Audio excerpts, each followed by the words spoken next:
সর্বশেষ ভদ্রতার সাথে হাতে পায়ে ধরে বলতেছি, এরপরে ভদ্রতাও থাকবে না, সভ্যতাও থাকবে না।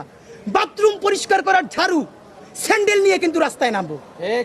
যদি আমাদের জীবনই চলে যায়, শহীদদের পরিবারে যদি আবারও গণহত্যা চালানো হয়, আমার যেই ভাইয়ের একটা চোখ অন্ধ হয়ে গেছে বাকি চোখটাও যদি অন্ধ হয়ে যায়, ইন্টারিম শুদ্ধ কিন্তু বাংলাদেশে রক্তের বন্যা বয়ে যাবে। বললাম আমাদেরকে বলা হয় আমরা ভায়োলেন্ট কথা কেন বলি, কাজ করে ভায়োলেন্ট। গণহত্যাকারীরা পালাইতে দেয়, হাজার হাজার কোটি টাকা খায়, বদমাইশি করে, টেন্ডারবাজি করে, গণহত্যা প্রত্যেকটা খুনিকে সীমান্ত পার করে দেয়। আমাদেরকে বলে কি এত উশৃঙ্খল কথা বলে কেন? মানে এদেরকে দরকারই হলো কথার আগে জুতো মারা। এইটা মারতে পারিনি, এইটা আমাদের ব্যর্থতা।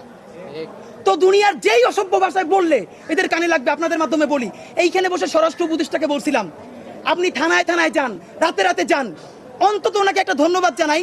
এই কথা বলার পরের দিনই উনি প্রত্যেকটা থানায় রাতে 10-12টা করে থানায় গেছে। আপনাদের মনে আছে কিনা? উনি রাস্তায় গেছে, উনি